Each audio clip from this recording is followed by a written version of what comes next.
So I'm Scott, and the poem I like is called The Objection to Being Stepped On, and it's by Robert Frost. At the end of the row, I stepped on the toe of an unemployed hoe. It rose an offense and struck me a blow in the seat of my sense. It wasn't to blame, but I called it a name, and I must say it dealt me a blow that I felt. Like malice prepense, you may call it a fool, but once there are rule, the weapon should be turned into a tool. And what do we see? The first tool I step on turns into a weapon. I like this poem because it's witty and comedic, but it has a serious edge that cuts deep into the history of mankind and how we can use and abuse what is given to him. Dreams by Langston Hughes. Hold fast to dreams, For if dreams die, life is a broken winged bird. that cannot fly. Hold fast to dreams, For when dreams go, life is a barren field. frozen in snow. I like this poem because it's short and it rhymes. And I like this poem's imagery. Water Strides by Paul Fleischman. Whenever we ask if we walk upon water, we answer, Of course. to be sure. It's quite true. Whenever we ask if we walk on it often, we answer, quite often. Each day. All day through. Should we be questioned on whether it's easy, we answer, Quite easy. it's a snap. It's a cinch. Should we be told that it's truly a miracle, we reply, balderdash. Rubbish. Nonsense. Whenever we're asked for instructions, we always say, Come to the pond's edge. and do as we do, Put down one foot. and then put down another. Resting upon the thin film on the surface. Believe me, there's no call at all to be nervous. As long as you're reasonably mindful that you, But by that time our student, no matter how prudent, has usually don't ask me why, sunk from view. And I like this poem because it has two voices, and I like how every few lines were split up, and then every few lines were together. And I like it for pretty much all the reasons Katie just said. And I like how it's not just about like it's about bugs. It's not about normal poetry stuff like pain or feelings or what happened in your life, but it's about a bug, so it's just different. Alright, this poem is by Carl Sandburg. It is called From the Shore. A lone gray bird, dim dipping, far flying, alone in the shadows and grandeurs and tumults of the night and sea, and the stars and the storms. Out over the darkness, it wavers and hovers. Out into the gloom, it swings and batters. Out into the wind and the rain and the vast, out into the pit of a great black world. Where fogs where fogs are at battle, sky-driven, sea-born, love of mist, rapture of flight, horrors of chance and hazards of death, and its eager and palpitant wings. Out in the deep, great, dark world, beyond the long borders where foam and drift of the southern waves are lost and gone, on the tides that plunder and very crumble. I like this poem because it's about the ocean and the shore and I like it because it's about a lone bird flying over the ocean. Tree by William Carlos Williams. The tree is stiff, the branch is arching to the ground. Already it tips, reaches the hats of the passerby, children weep at it. It is rotten, it'll be thick with blossoms in the spring. Then it will break off of its own weight, or form the poles of the blossom seekers, who will ravish it. Freed of this disgrace, the tree will remain stiffly upright. I like the poem because it paints the picture of the tree, and I like the language in general. My name is Sabina, and I'm reading Still I Rise by Maya Angelou. I really like this poem because it's very defiant. Okay. You may write me down in history with your bitter, twisted lies. You may trod me in the very dirt, but still, like dust, I'll rise. Does my sassiness upset you? Why are you beset with gloom? 'Cause I walk like I've got oil wells pumping in my living room. Just like moons and like suns, with the certainty of tides. Just like hope springing high, still I'll rise. Did you want to see me broken, bowed head and lowered eyes? Shoulders falling down like tears, weakened by my soulful cries. Does my haughtiness offend you? Don't you take it awful hard, 'cause I laugh like I've got gold mines digging in my own backyard. You may shoot me with your words, you may cut me with your eyes, you may kill me with your hatefulness, but still, like air, I'll rise. Out of the huts of history's shame, I rise. Up from a past that's rooted in pain, I rise. I'm a black ocean, leaping and wide. Welling and swelling, I bear the tide. Leaving behind nights of terror and fear, I rise. Into a daybreak that's wondrously clear, I rise. Bringing the gifts that my ancestors gave. I am the dream and the hope of the slave. I rise, I rise, I rise. Hello, I'm Kelly Ringer, and today I'll be reading Hope is the Thing with Feathers by Emily Dickinson. Hope is the thing with feathers that perches in the soul and sings the tune without the words and never stops at all. And sweetest in the gale is heard, and sore must be the storm that could abash the little bird that kept so many warm. I've heard it in the chillest lands and on the strangest sea, yet never in extremity it asked a crumb of me. I like this poem because I really agree with the comparison of hope to a tiny little bird that just won't stop fighting. Hi, I'm Maddie Irving. I'm going to read Away by Robert Frost. Now I out walking the world desert, and my shoes and my stockings do me no hurt. I leave behind good friends in town, let them get well winded and go lie down. Don't think I leave for the outer dark, like Adam and Eve put out the park. Forget the myth. There is no one I am put out with or put out by.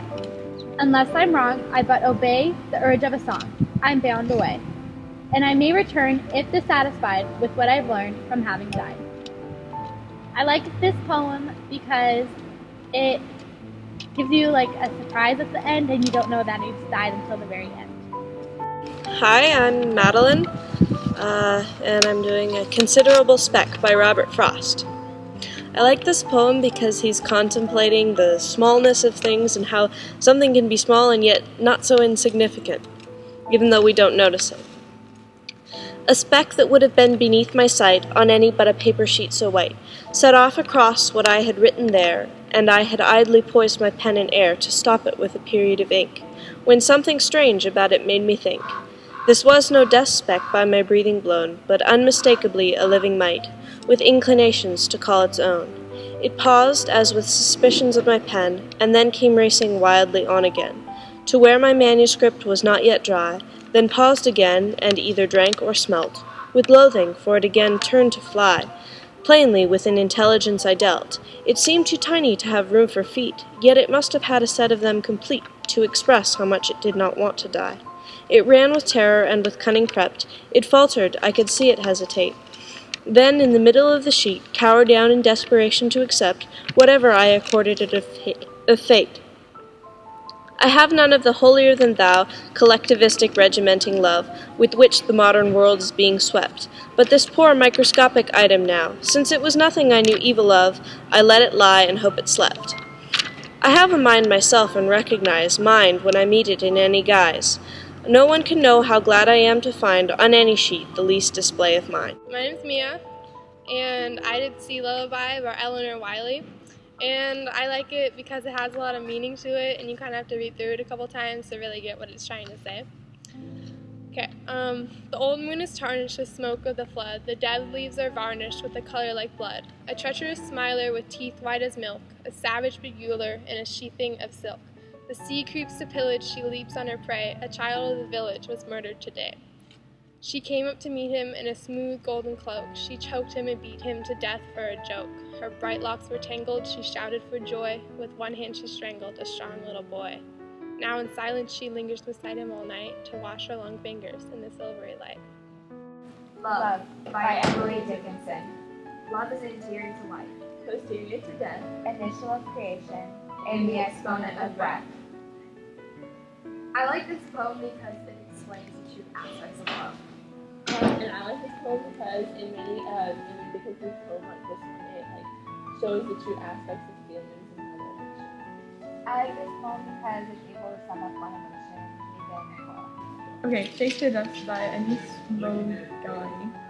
This is for the fat girls. This is for the little brothers. This is for the schoolyard ones. This is for the childhood bullies that tormented them. This is for the former prom queen. This is for the milk crate ball players. This is for the nighttime cereal eaters and for the retired elderly Walmart store front door greeters. Shake the dust. This is for the benches and the people sitting on them. For the bus drivers driving a million broken cars. For the men who have to hold down 3 jobs simply to hold up their children. for the nighttime schoolers, and for the midnight bikers who are trying to fly. Shake the dust. This is for the 2-year-olds who cannot be understood because they speak half English and half God. Shake the dust. For the girls whose brothers are going crazy. For those gym class wallflowers, and for the 12-year-old kids afraid of taking public showers. For the kid who's always late to class because he forgets his combination to his locker. For a girl who loves somebody else. Shake the dust. This is for the hard men who want love but know it won't come. For the ones who are forgotten. For the ones the amendments do not stand up for. For the ones who are told to speak only when spoken to and then are never spoken to. Speak every time you stand so that you do not forget yourself. Never let a moment go by you that doesn't remind you that your heart beats 900 times a day. That there are enough gallons of blood to make you an ocean. Do not settle for letting these waves that settle and for the dust to collect in your veins. For the poetry teachers and for the people who go on vacation alone.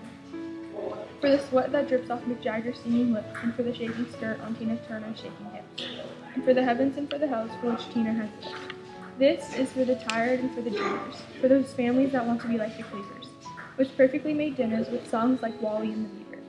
This is for the bigots. This is for the killers. This is for the big house pen sentence cats becoming redeemers. And for the springtime that always shows up right after the winters. This is for you. Make sure that by the time the fisherman returns, you are gone. Because just like the day I burn at both ends, every time I write, every time I open my eyes, I'm cutting out a part of myself to give to you. So shake the dust and take me with you when you do none of this. So grab this world by its clothespins and shake it out again and again, and jump on top for a spin.